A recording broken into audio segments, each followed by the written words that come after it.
What up, y'all? Welcome back to another episode of BOP, the Hat Edition. With our special guests, in the building, we got Jules and we got Keezus in the building. Welcome back, fellas. This is your boy AD. We got Liam. What up? So what up, fellas? We're going to talk about a few things today. We're going to give a rundown of the news for the Texans, and we're going to go ahead and give our game preview for the last preseason game against the San Francisco 49ers on Thursday night. First and foremost, the Texans made some cuts.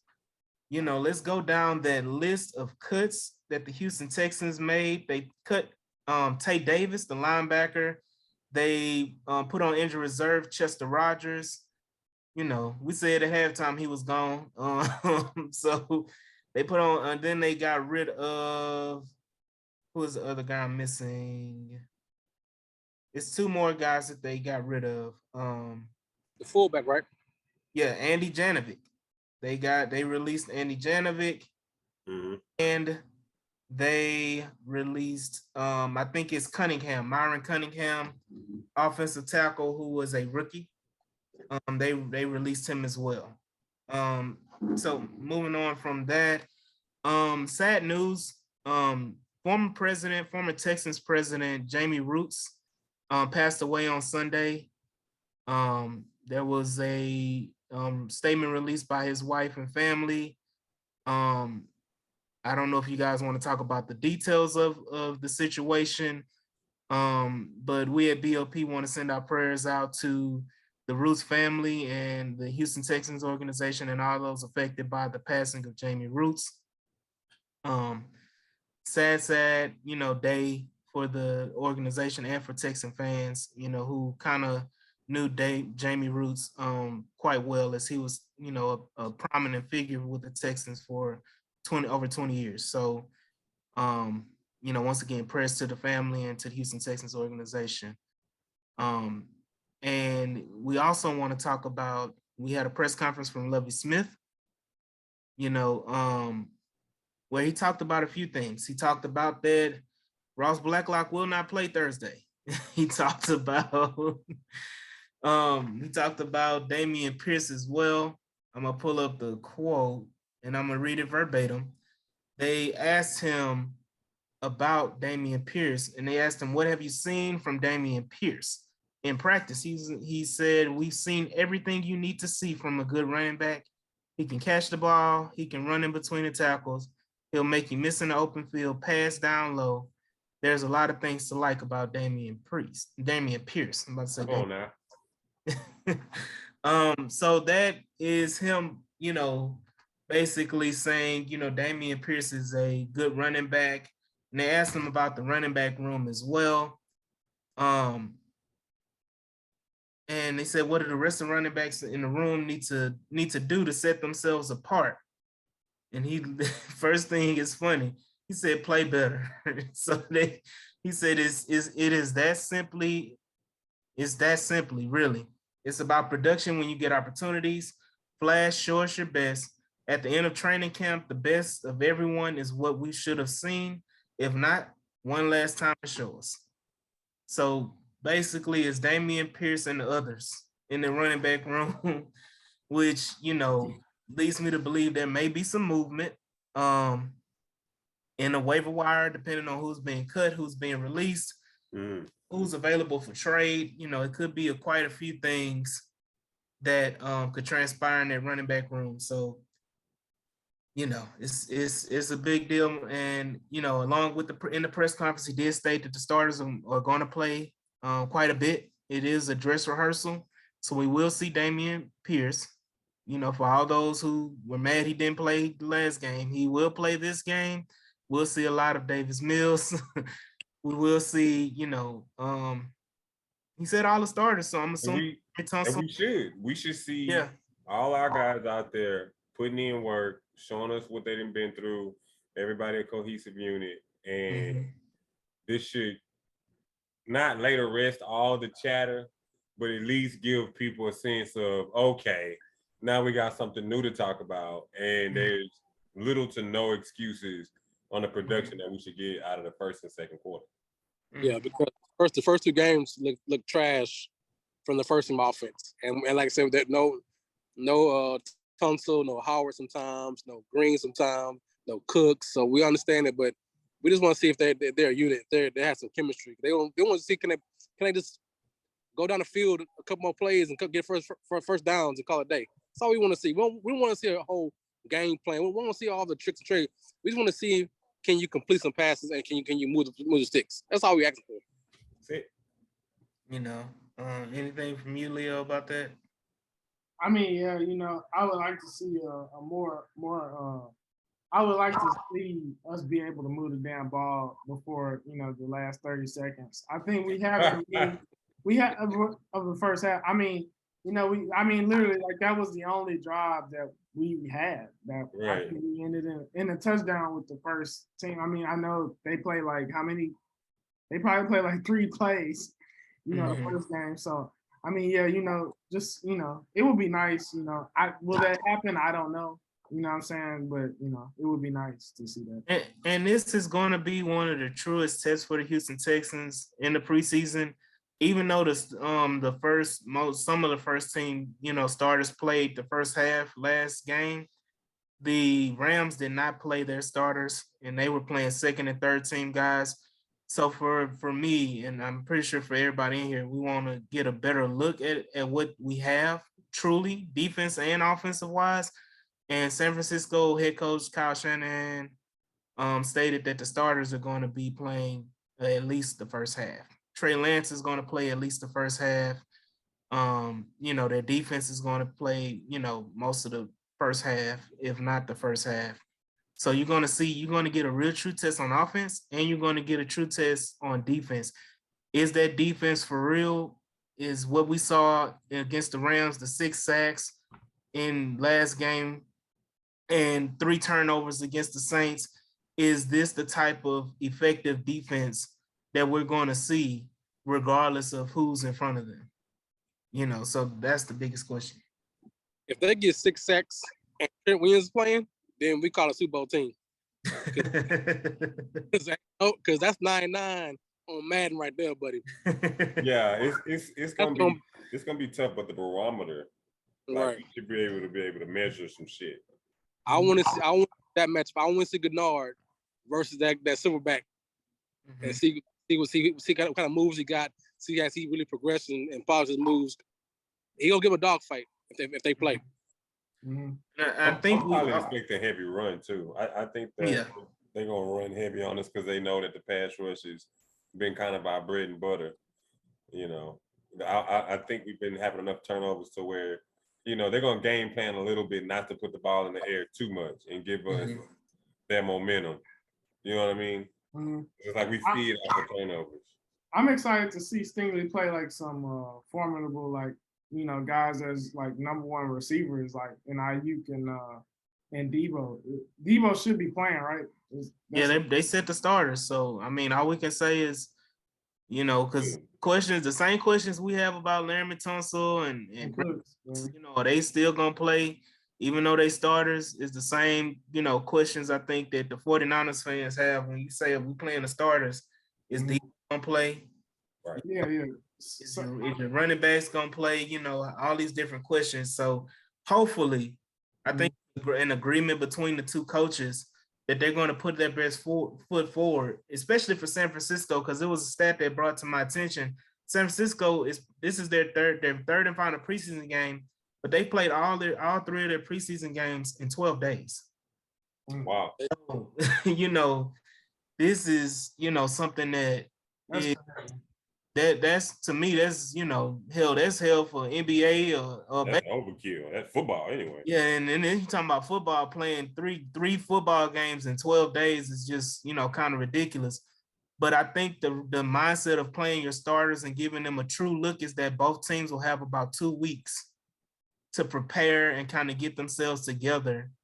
Even if you have small injuries, no nicks and there, you have 2 weeks to kind of get yourself prepared for the week 1 season. Yeah, Jules was mentioning that earlier as we talked about, it being a little bit too much time.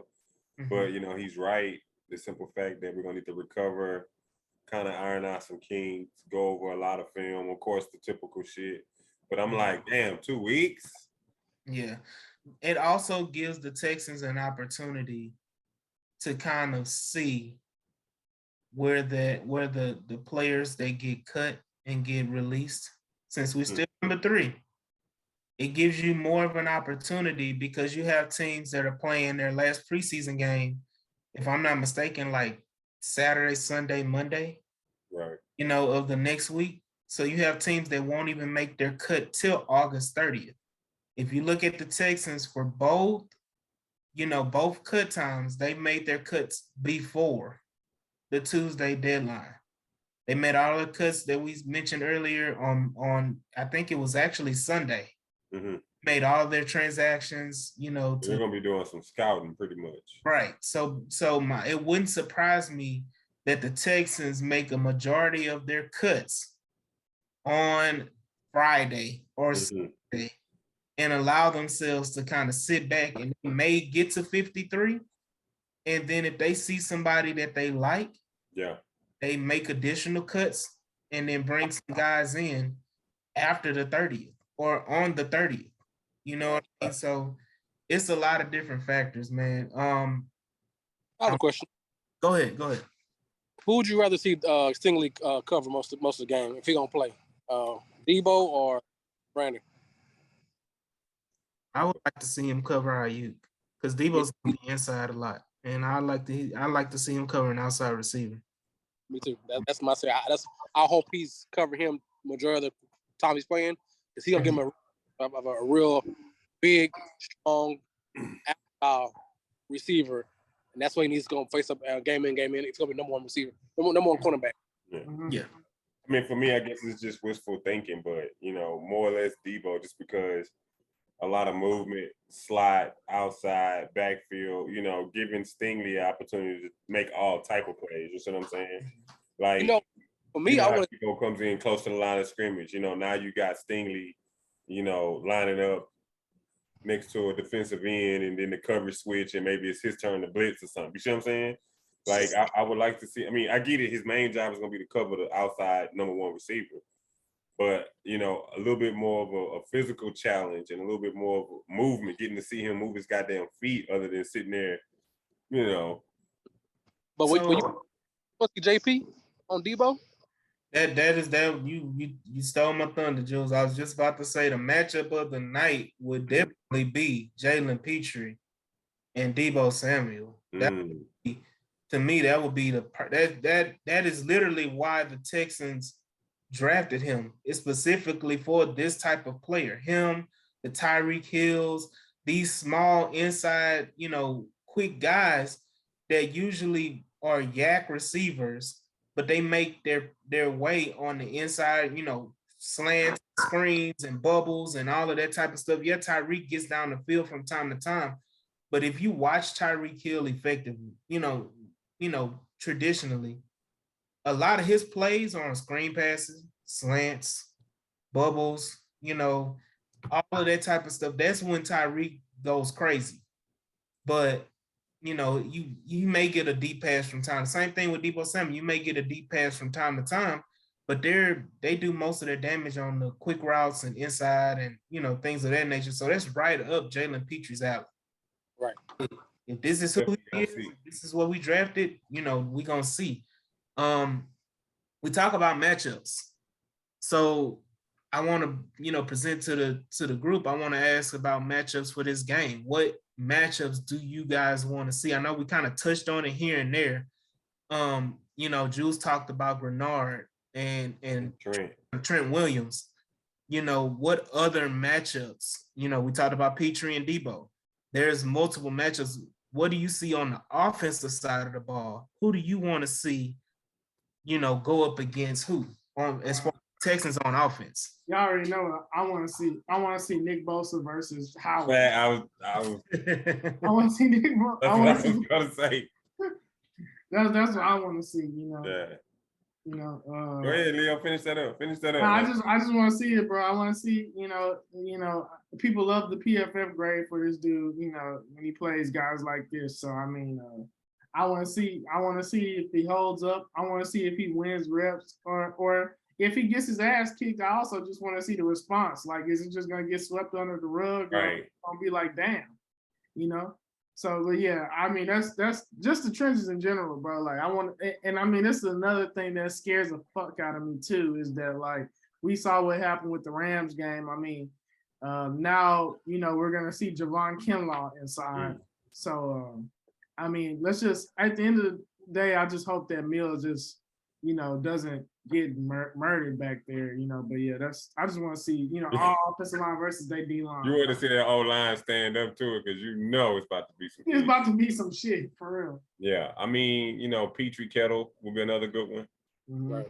You know what I'm saying? Like, I get it. Y'all want him on Debo, but then you still got to think of that big tight end, and I think that's where we're gonna see if we can control that and give, Lance, if I'm not mistaken, if I'm not tripping. Trey Lance. Trey Lance, an opportunity to make plays outside the pocket. And that's another thing. That's where the speed comes in at the end. Although it's stupid speed and not smart, talented as we would like it to be, we should be able to flush them out of the pocket a lot if they don't come out run the ball. So I look forward to seeing, Petrie down in, close up to the line of scrimmage, maybe forcing the tight end to block because he's faking the blitz or whatever. You know what I'm saying? Like the little intricacies, the little chess matches and shit, that you like to see. So I think that's a big one for me. I think that's going to tell a lot of where the defense is because they do have good matchups all across the board. Yeah. Well, I got two. I have Mills versus our homegrown D'Amico Ryan defense. Mm-hmm. And how he's going to set up to a real defense that has all three levels: the front four, the seven, and the linebackers and the safeties back. They all play well. And my number one is Collins. What's Collins going to do? Is he going to now? You're going to have Cooks on your left hand side or your outside. What are you going to do now? Just you got the second best corner on the team, or what you going to do? Can you get separation? Can you run your routes? Because even that touchdown pass he had last week, he kind of almost dropped that bad boy. It wasn't clean. It wasn't clean. But he didn't know. So I want to see Collins really show something and get some good catches. Yeah, I agree with you on that one, man. I like that. I like that take. Everybody wants to see the starters. I want to see the others. I want to see you talking about Nico and Brandon Cooks. I want to see Chris back.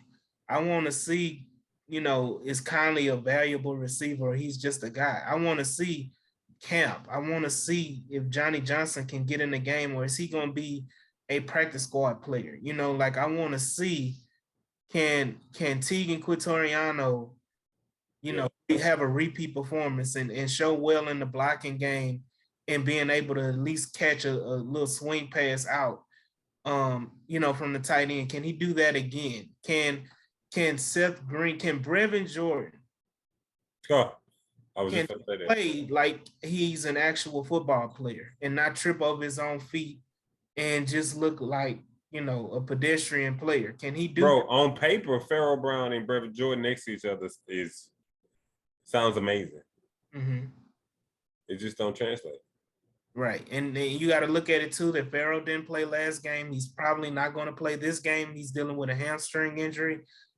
Brett, and in the first game, I think Pharaoh played that first quarter in the first preseason game, and then that was it. And he was out the rest of the game.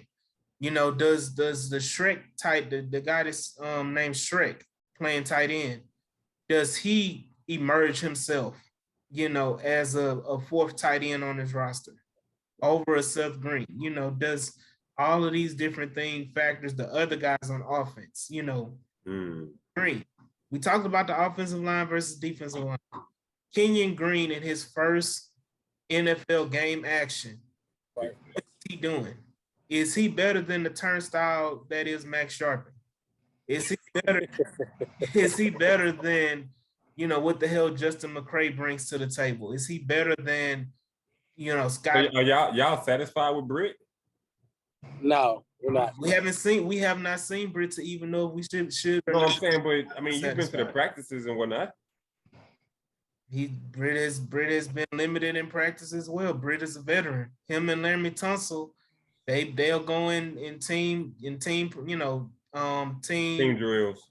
team drills. Yeah. And you know, when it's one-on-ones, you may see them in one-on-ones, may not see them in one-on-ones. They sit out. So you know, it's a few things that happens with those, but I really want to see Kenyon Green get his first live action. And I want yeah, he probably lost signal, but he probably buy back on in a second. I do want to see you know, how does Kenyon Green play? And if he's any competent anything, then this to me it's a no-brainer that he's starting week 1 at left guard. And I feel that'll make me feel a lot more comfortable than what the hell they've been putting out there, you know, on the offensive line. Yeah, they don't have so when they got questionable Blacklock, Double O, of course. Yeah. He said Double O won't start. I think he said Double O will play, but won't play much. He said that for sure Ross Blacklock will not play.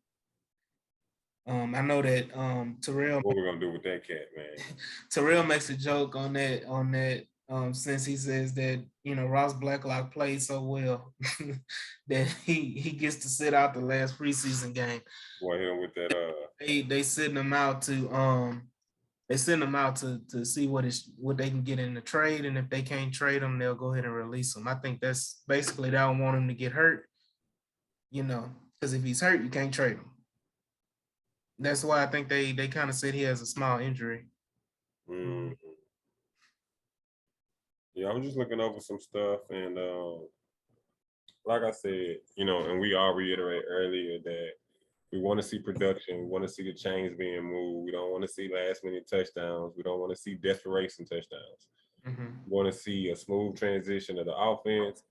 You know, even on 3 and outs, at least look like you got some shit in your bag. You feel me? Like, make it look like, damn, if it was just been for that completion, not, damn, y'all look terrible out here. You feel me? You know, you want the defense to be flying around. You don't expect them to make a bunch of stops, you know, but I do expect them to, I expect at least 1 turnover this game. Is that's not out the action, the reputation, you feel me? Yeah. Yeah, does the defense, like I said before, does the defense repeat, you know, regardless of who's playing, who's out there, do they repeat that performance that they're going to be around the ball, they're going to make plays, they're going to get to the quarterback? You know, does Lovey repeat that pressure?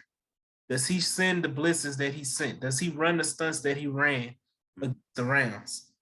You know, or he's going to dial it back, you know, to a point where it is what it is. How much cover 2 is he gonna run? So every time he ran cover 2 in that Rams game, Rams 8. So is he gonna do a repeat of that? You know, is he kind of gauging to see what it's going to look like? Because he's shown a lot more coverages than he's, you know, really shown in his, you know, coaching career of doing different things and being more. It's such a weird thing, Leo, and you can jump in on this, man. To root for a team that's kind of in rebuild mode, but so much pressure is on them because finally we got the number 4 smell off of us. So it feels different than a rebuild if I'm not tripping. Like, it just feels like we got a lot riding on representation this year. Yeah, I mean, I think you know, we turned into like the laughing stock of the league, whereas like I think before, like I would say like before when we was like with Schaub and them, I think that we had a little bit of respect. You know, Twitter wasn't a thing then, but I don't think we was a joke then with like Bill O'Brien, you know, all them years of like going, you know, winning division championships, you know what I'm saying, then finally getting a quarterback, you know what I'm saying? But I think the way we had lost that quarterback has turned this into like, you know, a clown show, you know what I mean? At least from the outside looking in. And I think that, you know, it's going to continue to be that until we win. But I will say this, like, I think that's more like just from fans and just, you know, the outside looking in. I think in I think in the building, I don't think that Nick feels any pressure, because I think that I think he's gonna go about all this stuff in a very comprehensive way that he doesn't let the noise get to him, and he's just gonna make consistently like a 1% better each day type of thing, just make the right decision on this player, even if it's the bottom of the roster, even if that's why like a lot of things that I think, a lot of roster decisions that people don't make sense, that think don't make sense and this and that. I think that's why he keeps these guys around because they're very stable people.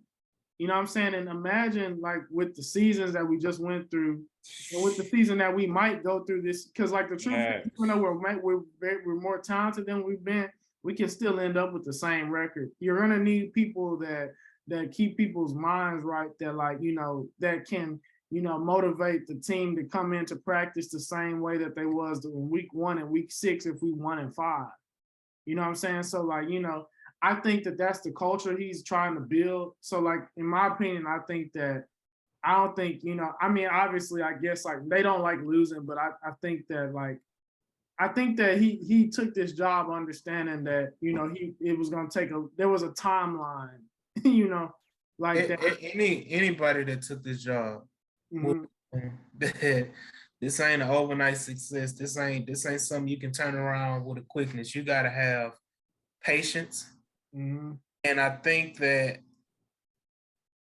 it was the right hire in the sense that with Lovey, that you look at the fan base. Do you think the fan base will be more patient with a Lovey Smith or Kevin O'Connell, or what's the other guy from Philadelphia? What's the head coach candidate we had that he was supposed to be right? Graham, right? Well, we got a visual. Yeah. So do you think they would be more patient with those guys? Like, do you think if the Texans were quote unquote, a non-playoff team for 3 years, do you think any of those other guys that people wanted, even a Brian Flores, even if you brought in a Brian Flores, do you think that any of those 3 other guys that were, right up there to be hired for the Texans, if they had 3 non-playoff seasons, where the Texans were 5, 6 wins, 7 wins, 6, 7 wins, 8 wins, never were able, they were competitive, but they never were able to make it through.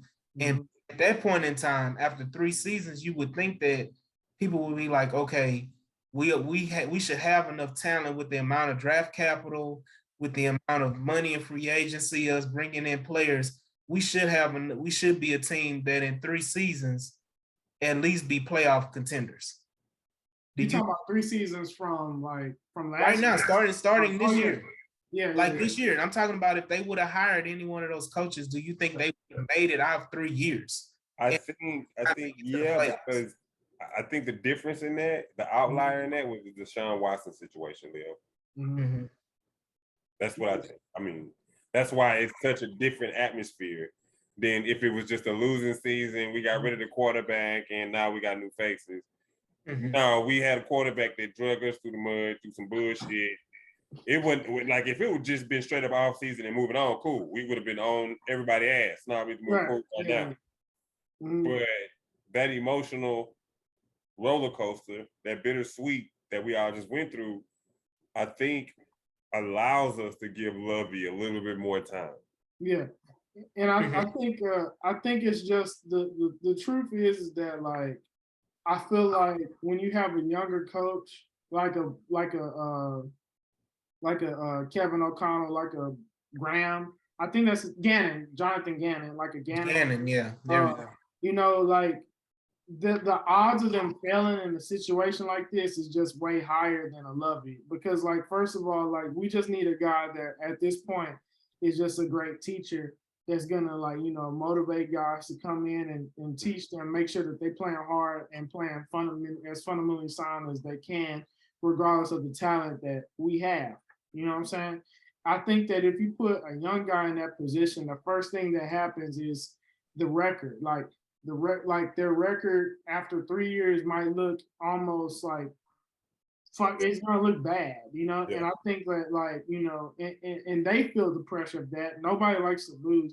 The thing about Lovey is that, like, Lovey, like, you know, I think he's a perfect precursor to a coach like a Gannon, like a Mayo, like you know, like a Pep, yeah, Pep for sure, like a Kevin O'Connell, like any of these young minds. Because, like, think about it, bro. Why was the job for the Vikings way more, you know, intriguing, I guess, you know, than the Texans? You know, I think, like, it's simply because of the talent that they have. Yeah, the staff. You know what I mean? So, like, like, let's just be real. Like, the reason I think this roster sucks, I shouldn't say sucks. The reason why I think this roster is not the best roster, you know, a bottom roster in the league, is not because, like, of the play. It's not necessarily the players' fault. It's because we haven't had picks. We haven't had top, bro. Like, think, bro. If we didn't trade our pick last year, we could have Jamar Chase, Pitts. Yeah, but another thing is that we haven't put this particular product on the field yet either. Mm-hmm. Yeah, like, yeah. So you know, we can call it, but we haven't seen this product. Yeah, it's hard to say. Well, I mean, you know what I'm saying? We've had one first round and pick. This is our first round in 2 years. Like, you know, we would have had a top 5 talent last year, and you know, like a top 20 talent the year before that. You know what I mean? So, yeah. like that's all I'm saying. I think that, you know, and those are the type of players that I think, you know, can make the rebuild super easier. So we're kind of starting you know, like a year behind, really. So, like, my thing is, like, you know, that's not a great situation. You know, I think that after we have a couple of drafts, and after Lovey instills discipline in this team, I think this will be probably one of the most intriguing jobs for any coach in all of football. You know what I'm saying? So, like, there is a definite super bright light at the end of the tunnel for sure. You know, it's just like understanding the process to get there. You know what I'm saying? Is like, you know, and like you said, like, that, like, the way to get there, it doesn't even have to do with wins or losses. Like, we can win 8 games and still get there. You know, we can win 2 or 3 games and still get there. You know what I'm saying? It's just like, because it doesn't change the end goal. You know what I'm saying? That, you know, I could talk all day about. So let me ask both of y'all this then. What, if anything, from next week, from the next game, would say, fuck this, this is terrible. I don't know. It would have to it would have to be monumentally bad. I mean, we would have to see players, like, losing their shit on the sidelines. Yeah. You know, we would have to see, like, complete unprofessionalism. Because, like, right. I think the least we can see, motherfuckers walking off naked and shit, like. Yeah, we would have to see some Brown level, like, crazy. Right. Bro. And I think over this next year, hey, bro, this is what. So, and I know this is something that we talked about last time. I want to see the Texans be the most disciplined team in the NFL this season. But that's not hard to ask for. Thank you. I want to see us not beat ourselves. Like, hey, right. Bro, if you beat me, I'm cool with you beating me. Like, right. You, like, technically. But don't beat me because my controller went dead. Yeah, but I forgot to plug it up. Hey, bro, if you whoop my ass because I'm false starting and I'm lining up off sides and I'm jumping before I done gave you 190 yards worth of penalties. You know, like, you know, I can't live with that. But, like, you know, if you're just beating me, like, because that's fixable, I think. You know, like, you know, it's just professionalism. Can we see some fucking professionalism? Okay. Mm-hmm. You know, and I think we see a lot of that though. And we've seen that, you know, competency the first 2 preseason games, which I've mentioned in both episodes when we previewing and reviewing the game. I saw good clock management. I saw you know, using your timeouts effectively. Mm-hmm. Then, you know, setting your team up, whether defensively or offensively, to kind of close out the half or the game. Mm-hmm. Both games. And yes, penalties are going to happen. You know, that's just a trade, you know, a trade. But it's not a situation where it's like, damn, we almost lost a preseason game because we had so many damn penalties or something like that. I know the first game we had 11. But even so, you know, I think we had like 11 for 74 yards. So you're not talking about ridiculous amount for that amount of penalties and that small amount of yardage. That shows me it's a lot of 5-yard penalties, you know, whatever. And the same could be said for the Rams game. We didn't have that many penalties. You're talking about maybe about 8 or 9 penalties, if I'm not mistaken, in the Rams game. Mm-hmm.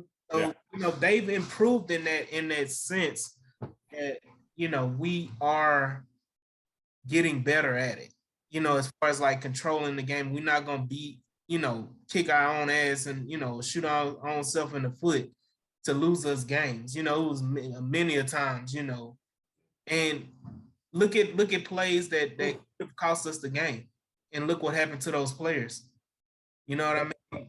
Damn, Chester Rogers fumbled the ball. We you know, damn near cost us, you know, the preseason game. His ass is going to halftime.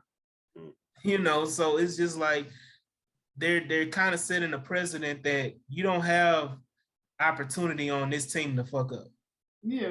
And I think like as we build, like bro, you set this disciplined environment now. So like as we build, you know what I'm saying, as we draft these guys, you know what I'm saying, they are coming into the most stable environment they can to be successful. Right. And the then most like learning environment, yeah. And then you know, people always talk about, well, I want to take this player that has this problem, but we'll never take him and this blah blah blah blah blah. But bro, when the locker room is stable, when the organization is stable, I can take a gamble on a guy that has a.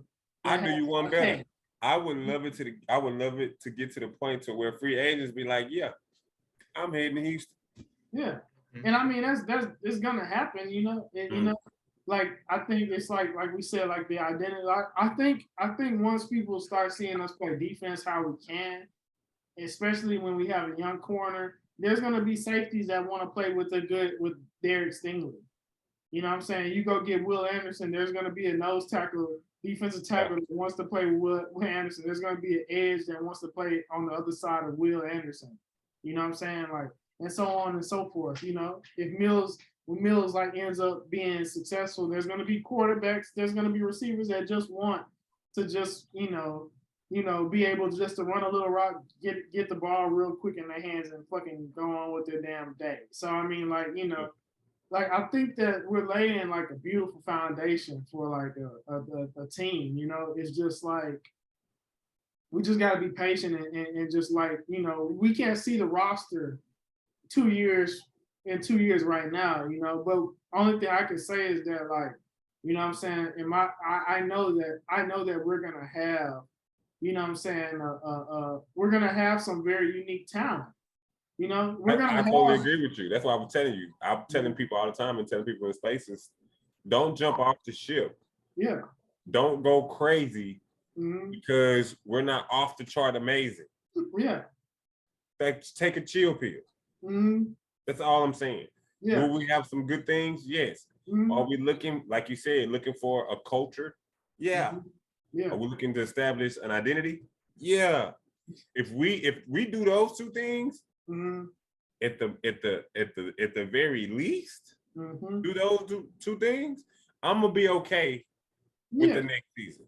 Yeah. If it's like, man, you go to Houston, you better be ready. Them boys hitting out there. Oh, Exactly, bro. Hey, think about the Lions' reputation, right?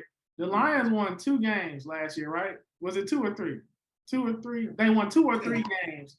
And nobody talks about how they only won 2 games. They talk about how they lost 10 and how hard they play. You see what I'm saying? Yeah. It's a big difference. That's crazy as hell. Like, bro, we literally was a better team than the Lions, but we get less respect. Well, our record was better than the Lions, better team than the Lions, but we get our fan base killed. They won't look across the board and be like, you know what? We all right compared to. Bro, I seen people in our fan base say that the Lions was a more talented team than us, and I was like, wow, like how, like they won 2 games. This is like don't be the fan that we already have some pissy water, and you pouring more piss in the water, and then when the water is clean, want to come back and say, "Hey, can I have a drink?" Oh yeah, Don't be that fan. You know what I mean? Because they out there, and I don't mind you being that fan for maybe a couple of sentences. Mm-hmm. Maybe I'll give you a paragraph. Get your shit off. Mm-hmm. But then you know the position we in, you beating a dead horse, then tell me something I can believe in. Then. Yeah. Because the way, if I let you continue to talk, we dead in the water and we in hell. We ain't gonna never be out of it. I'll tell you what, bro. Like I don't think this is the Jags rebuild. I don't think this is the it feels totally different though. Am I tripping? I think I mean, you know, call me the, you know, fuck it. I think we're gonna be. I think this version of the Texans will be the most complete teams that we have ever seen, and like when it comes to Texans football. You know what I'm saying? That's what I believe. You know what I'm saying? And I like the reason why, because, you know, simply because, first of all, from the GM on down, like, you know, the GM, I hear you. The coach that we have, like, organizationally. Like I always say, I don't know if Lovey's gonna be the guy, but I do think that Lovey, even if we have a coach that comes in and wins multiple Super Bowls, I will think that Lovey is probably one of the most important coaches in Texans history because of the kind of stability and rock that he will be he's gonna be, bro, think about it, dog. Like Lovey is gonna be coaching all of our foundational pieces that are gonna be the superstars that we end up winning with whoever is the next coach. He's instilling like you know, they're gonna look up to him and they will always view him as someone that got, you know, they came in the league and they learned from.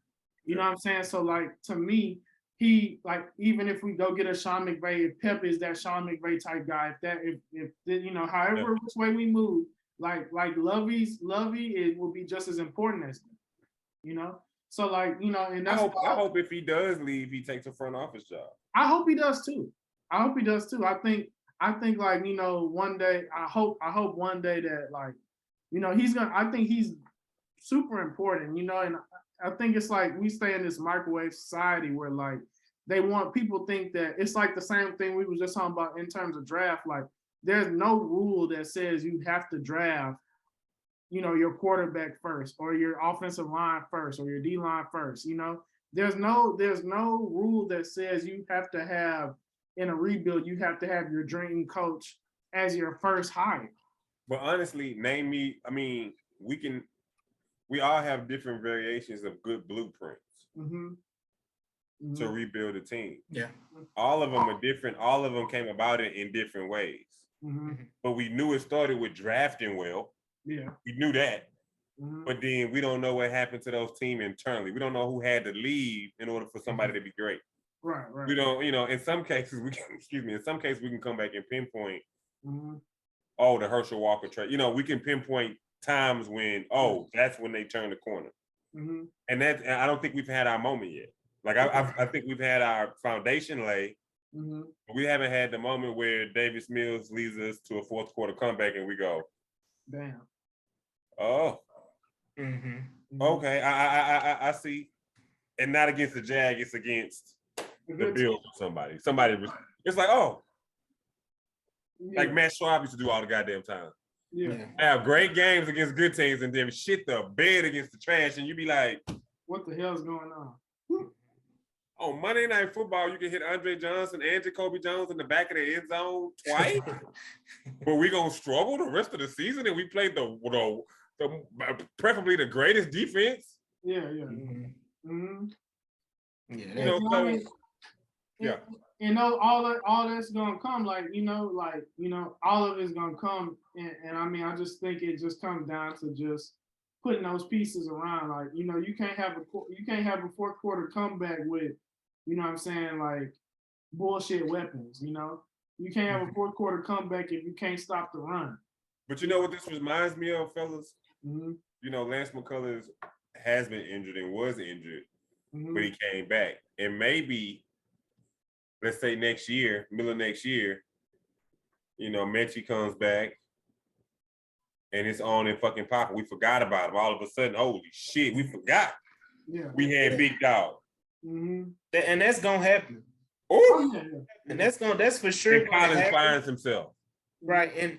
And that's the thing that I'm looking at too, because people like, you know, Cooks moves to the slide. Excuse me, I'm sorry. Yeah, they brought it to the attention that what if you got such, you know, do you go get a big time wide receiver in the draft?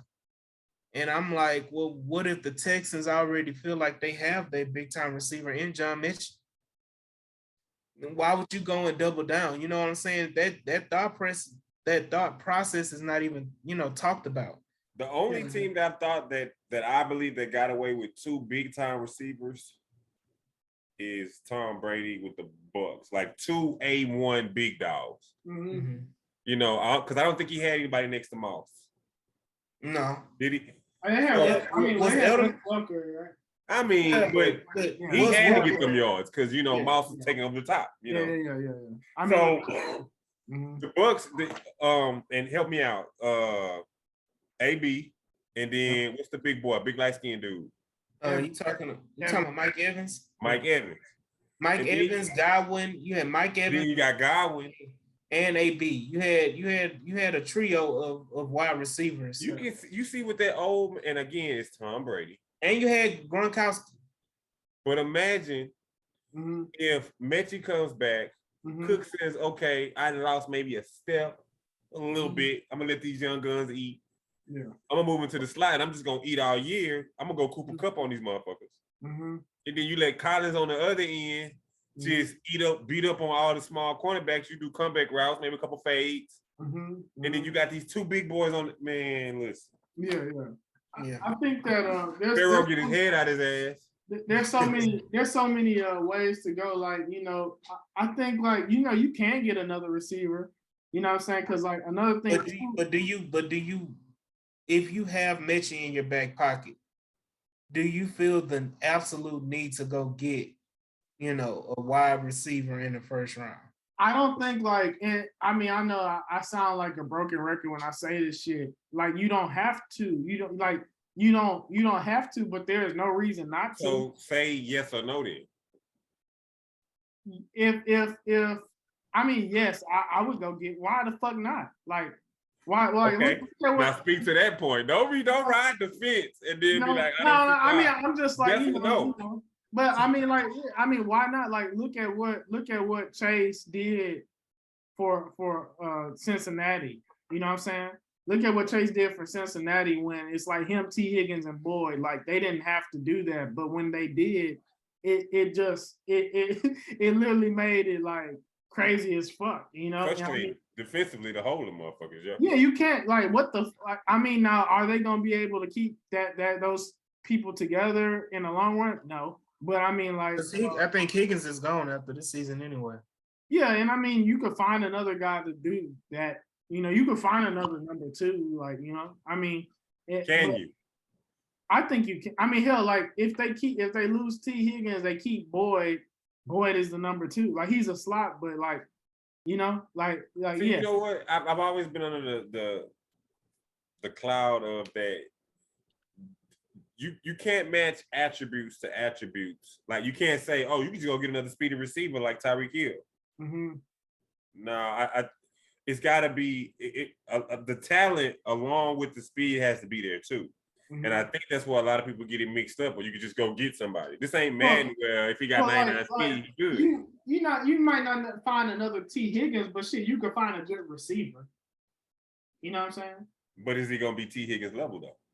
How many receivers do you see out there that's comparable? That's comparable to T. Higgins? That's not already a starter on another team though. I mean, like, so, okay, you see like, what I'm saying? Michael Pittman, you know, like, Michael Pittman. I mean, like, how many receivers got 1,000 yards last year? like 20. I mean, but hold on, is 1,000 yards really 1,000 yards anymore with the passing league? But what I'm saying is that 1,000 yards as a number 2. They had 3 receivers that got 1,000 yards in Cincinnati. Yeah. But they also had a field general in the back too, throwing it to him. So. But what I'm saying is that like I don't think anybody went over. But at the same time, T Higgins was good when Burrow went down last year too. Like Tyler Boyd was good before Burrow got there. Okay. Like Chase, like, and that's what I'm saying. Like why, if you have a chance to get a Jamar Chase, Justin Jefferson type talent, right? Why not? Because that only makes Mechie more dangerous. But see, that's the same thing I was going to earlier when AD was talking about draft picks. Mm-hmm. I was like, you was talking about moving up and maybe coupling a few together to get them, to get what you need. And I was like, I understand shooting for 2 A's comparing to having 4 B's and a bunch of F's. Mm-hmm. That's what you're weighing it out on.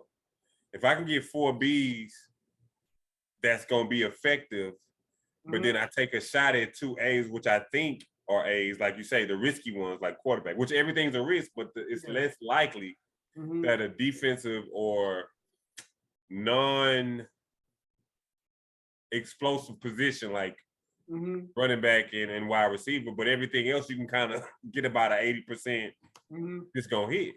So I would rather take those 4 B's and plug up spots than take an A that might have to sit. You can't plug and play him. But would you pass up an A for a B? If I got 3 more B's behind it and I got to give up those 3 B's to get that A. But we're not gonna have to give up nothing because, like, I'm not saying trade up for a receiver. Okay. You see what I'm saying? Like, I'm saying, let's say we're picking at 7, every defensive lineman is gone and the receiver is there. Yeah. Okay. I'm saying, fuck it. Like, I mean, shit. That's not a reason to be like, no. I'm riding in. I'm riding with you on that one. But I just feel like if you can get let's say you can get the nose tackle that you've been dreaming of in the end paired together in the draft. Yeah.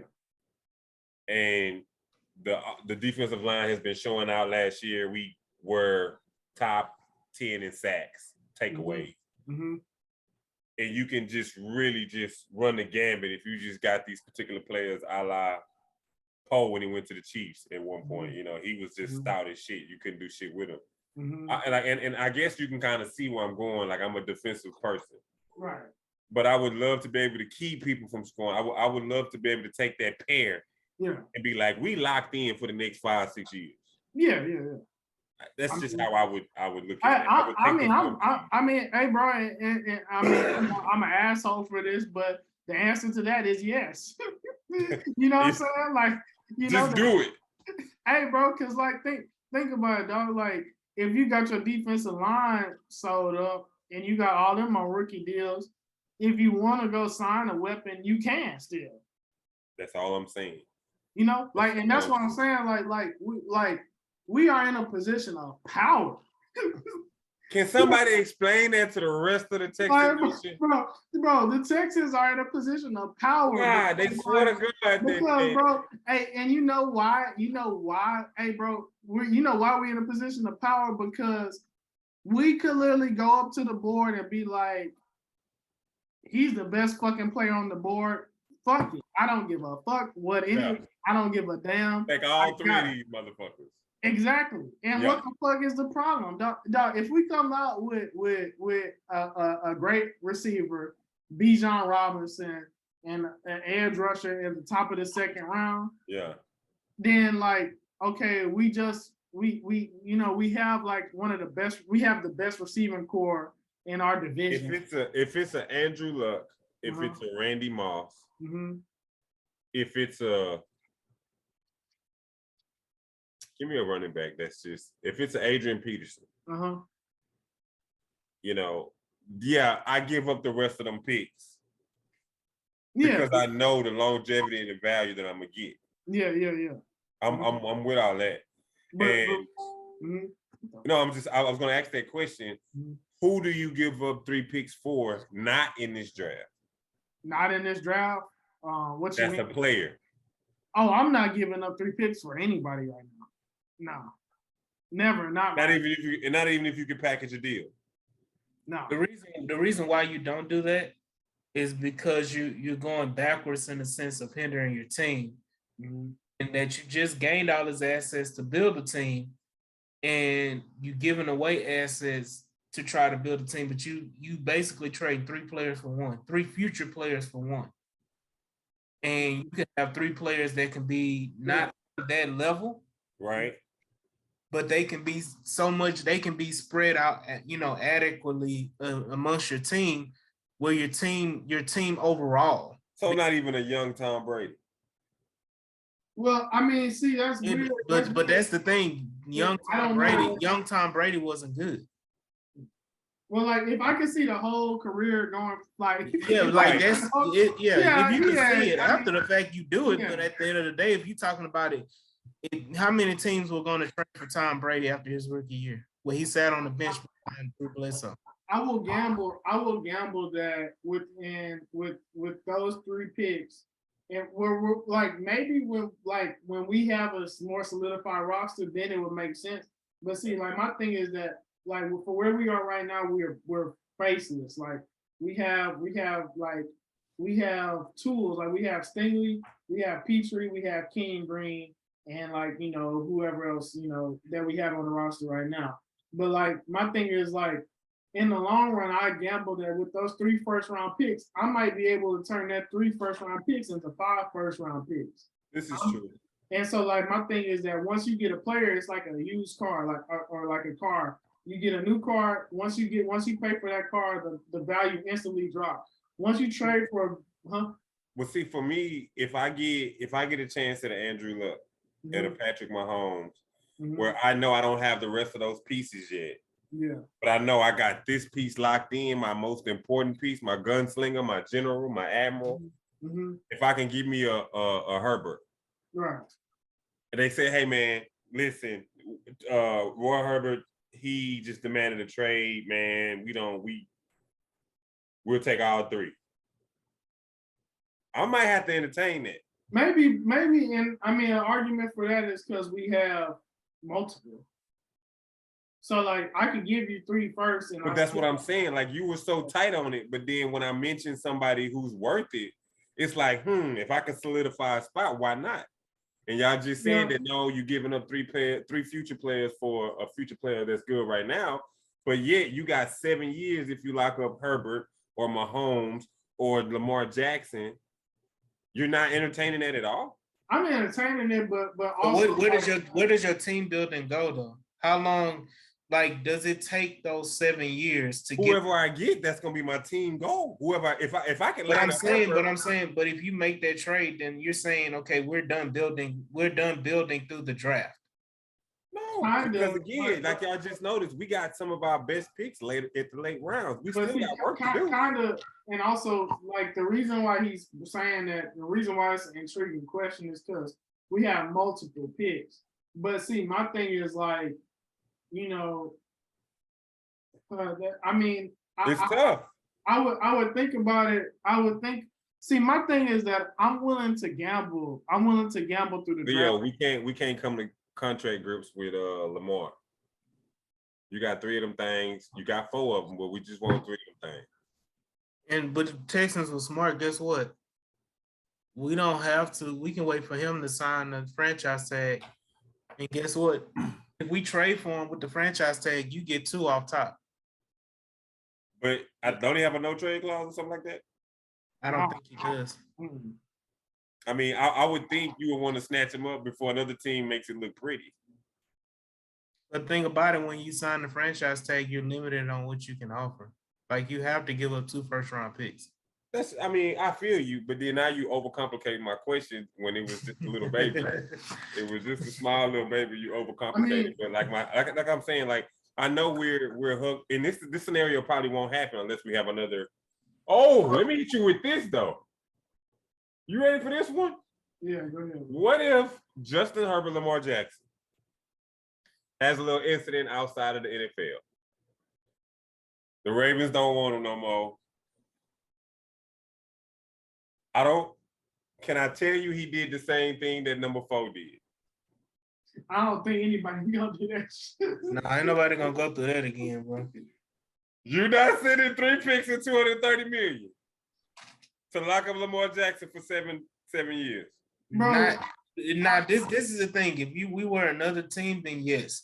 But the reason why you won't do that is because you just had all the backlash for keeping him on your roster after doing all that type of stuff. And if you bring another player in that did the exact same thing, your organization will get crucified. You think I just like to challenge crucified people now? Yeah.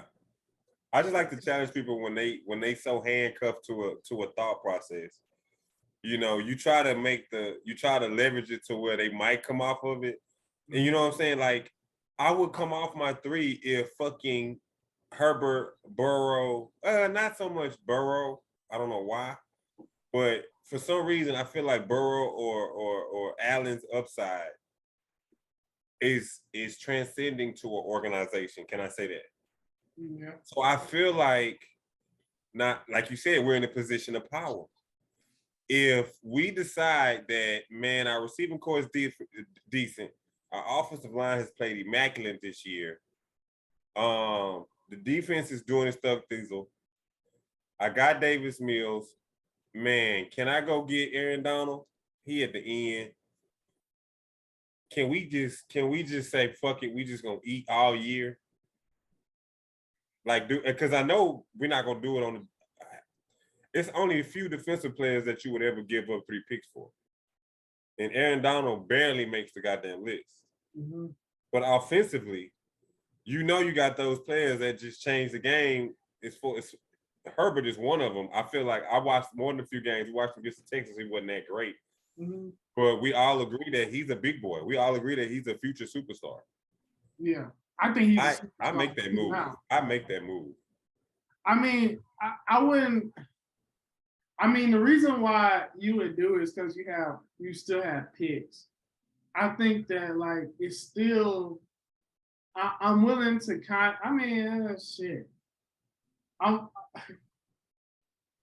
It just depends on which picks they are. Is they my picks? Is they your picks? Like, you know what I'm saying? Like, shit. I mean, I'm a guy that's willing to gamble on younger talent. I'm a guy take chances. Yeah. I'm willing to you know. I mean, especially when I'm the type of guy that I'll go straight into a Madden game and trade all this year's picks for next year's first. Because that's, you know what I'm saying? Like, fuck this year because I know I'm gonna be trash. Yeah. Oh, but when I finally learn how to finish playing this hoe and I'm decent, I want to get the best talent available because now I'm good at the fucking game. Right. Mm-hmm. And so that's a challenging question, man. Like I said, I gotta get ready to wrap this up, guys. But I don't know how you want to end it. So we went off on a tangent. You know, it's a good tangent. But you know, I just want to wrap it up by just, you know, what do you guys? I know we always do this at the end of the predictions. What do you guys predict? You know, as far as like being major roster cuts after this game. And you know, we already said what we wanted to see and everything like that. We're not gonna give no score prediction. But, you know, what do you see happening as far as like surprise cuts after this game? You know, who do you see being those type of cuts? They gonna cut. Is Jeff Driscoll still on the team? That's an easy one.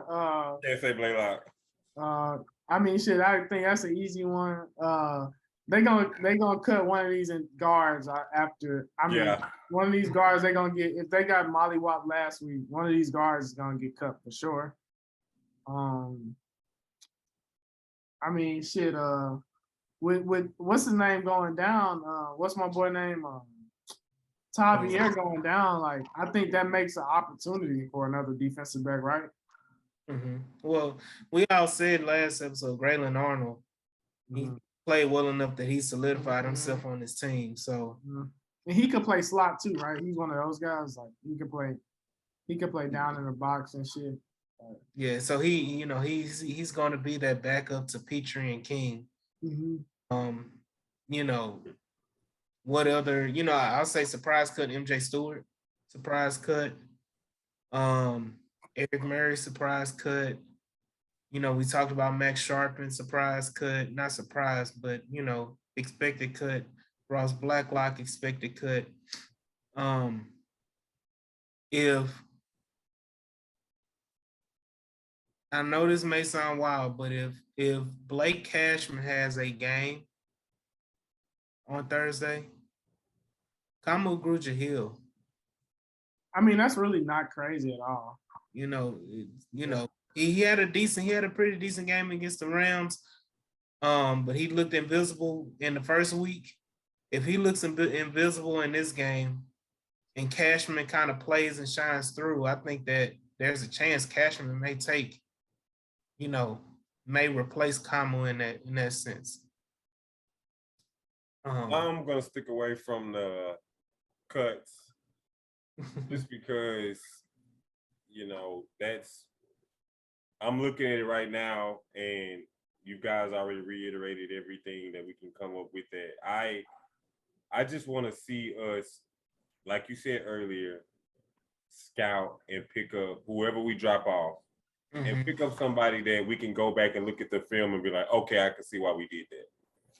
I can see why we picked up this guy off the waiver wire. I mean, as far as what I expect that we're gonna look at maybe bringing in another guard, bringing in of course, running backs, because from what it sounded like Lovey was like He not impressed with anybody outside of Dameon Pierce. Exactly. So Marlon Mack. We should be looking for quick twitch cuts, you know, speedy, short running backs that didn't make. I saw somewhere one of the Raiders running backs are getting cut. Kenyon Drake. Yeah, and I'm not sure how interested we are in him, but he's pretty shifty too.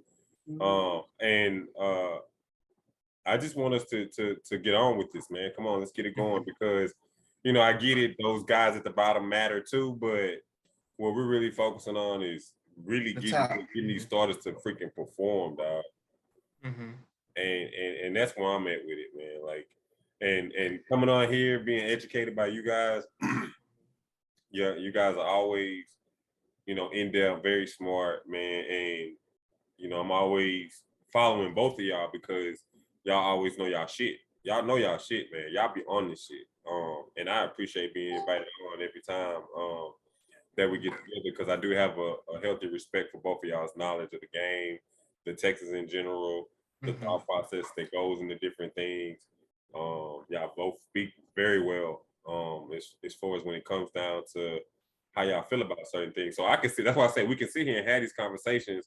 And like we've been online for what, 2 hours? Yeah, it's a mutual respect cases. You know, that's the reason why, you know, you were invited, and, you know, multiple times. So it's just like, you know, we just not gonna have any old body, you know, come on just because, you know, hey, I want to be on. But, you know, we respect your thought process and the challenging questions you bring to the table and everything like that. And the insight that you bring, which is, you know, counter to what we normally have. So that's always a positive and, you know, interesting, you know, aspect and part to the shout out to Jules too, man. We lost Jules too, even though Jules is in Hicktown, Indiana. Yeah.